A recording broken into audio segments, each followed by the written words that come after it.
Good morning. Today's video is going to be a little bit later than normal because I have some special guests and they are in the room with me right now, hopefully being very quiet. We're going to talk about repairing today. This is something that hits really close to home for me because I have to do a lot of it. I apologize, I cry, I repair, I say sorry, and we try to change our behavior when these things happen. But some other words for repair: mend, fix, restore, set right, rebuild. There's one author in particular that I want to focus on today. Her name is Dr. Becky Kennedy, and she wrote a book called Good Inside. And it's really for parents and kids, but you can use it with any relationship, really. The basis of it is just that we need to be able to separate good people from bad behaviors.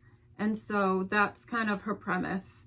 And she talks a lot about repair. There's a really good TEDx video I'm going to send you to, which is her talking about repair specific to parents and children, but you can use it with any kind of relationship because we all have things that we need to repair in our lives.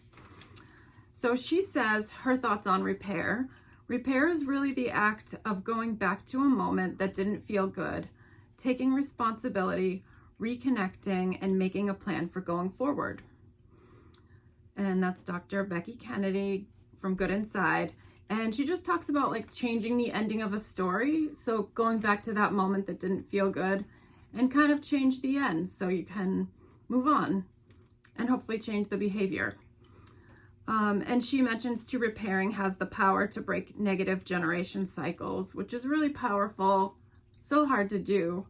But it starts with being self-aware and controlling our thoughts and allowing space between the stimulus and the response, which is what we've been learning about the last couple days too. There's a beautiful part of the TEDx at the end where she talks about how it's never too late to repair something. So she says, even if it was 30 years ago and you think it's too late to repair, it's never too late. And she paints a picture of a person, an adult, opening a letter that they found from their parent that has passed away. And it's just a repair letter. And it's really beautiful. And it kind of moves the audience. And it's kind of a neat moment. That's at the end of the video. I'll put that in the email for you with the time stamp of when she starts that particular segment of the talk. It's towards the end. One really cool thing about repairing that I never really thought about, people that have been through trauma, the trauma is caused not generally by the event, but by people feeling like they're alone in the event, like they have to process what happened by themselves. And repairing is a way to go back and help that person to realize that they weren't alone and that you knew it was awful for them. So that being said, that kind of wraps it up, but I do want to give a quick story. Our mornings are crazy around here. It's me and the 3 kids. We do the same thing every morning. They know what to do. I know what to do, but it's not always pretty. Sometimes I have to repeat myself multiple times and I get frustrated and they get flustered. And I kind of blew up a little bit last week, right as we were going out the door. Everyone was ready to go, standing by the door. I said, put your shoes on, go outside. I'm going to go pee. I went pee. I came out of the bathroom and everyone was still standing there. And this is after me having to repeat multiple things that morning. And I was just frustrated. I blew up. Got everyone out to the car, yelling, very upset. And I shut the car off and we all came back inside. It took me a few minutes to cool off, but I did. And then we just all talked about what happened. Everyone was late for school. But I wanted to bring the kids in. You guys can come over and sit with me if you want. You want to come sit with me for a minute, Sawyer? Remember last week when Mom yelled at everybody when we were going out the door? Come over here, Chase. Come stand over here. How did that feel when I was yelling? Sad. Yeah? Emotional. Emotional. What else? Chase, come on this side. How did it feel for you when I was yelling? The camera's over there. Frustrated. There's There's no cut because we have to get to school. Doesn't it look like I have strong muscles? Yes. So when we came back inside the house, though, when we were like trying to repair what happened and just take a few minutes and collect ourselves, how was that? Yeah. Was that better for going to school? Yes, because it was like, because we just like had to Let like Josie talk. collect ourselves and just like calm down. Yeah. And I didn't want to bring everyone to school all upset, and then I was crying, and you guys, a couple of you started crying.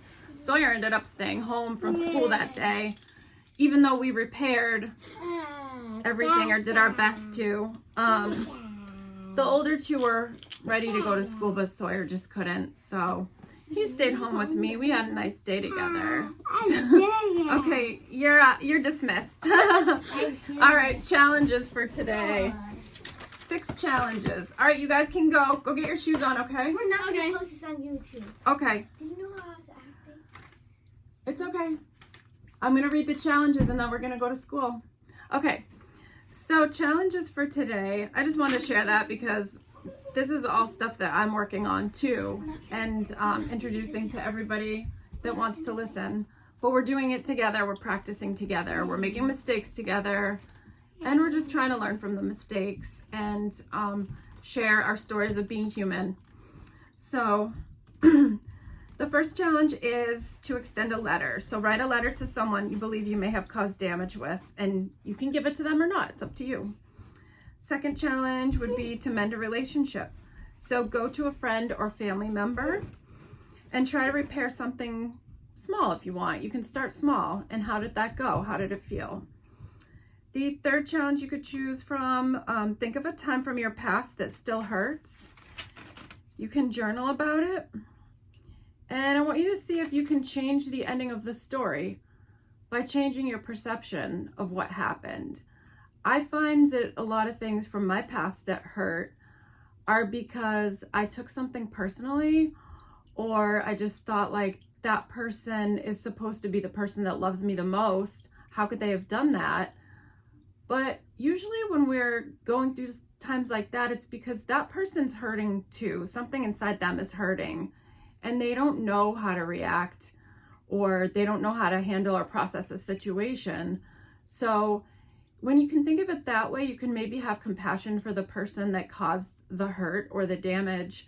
And it's easier to forgive that way and change the ending. So that's the third one. The fourth is a present day practice. So look for an opportunity where maybe somebody that you're interacting with is giving an indication that there's something in their life that they need to repair. And you can talk to them about that if you want. These are all like somewhat uncomfortable conversations at times, but the more we practice the uncomfortable conversations, the better we get at them. So that's something I tend to embrace, and I like to challenge myself throughout the day. So if that's something you're willing to do, give that a try. The fifth option is just to talk about what we learned in day 1 and 2 about controlling our thoughts and cultivating positive thoughts, and then creating space between stimulus and response.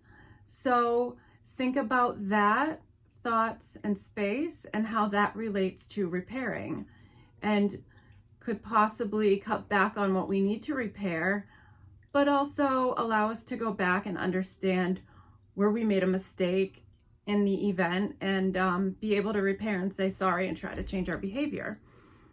The last challenge, number 6, is research. So find an article or write up on the topic. You can send it to me if you want, but just like do a little digging on repair in relationships. And I'm super into psychology. I like to know the reasons of why people do what they do. It helps me with empathy and compassion, and helps me to be a little bit more forgiving for myself as well.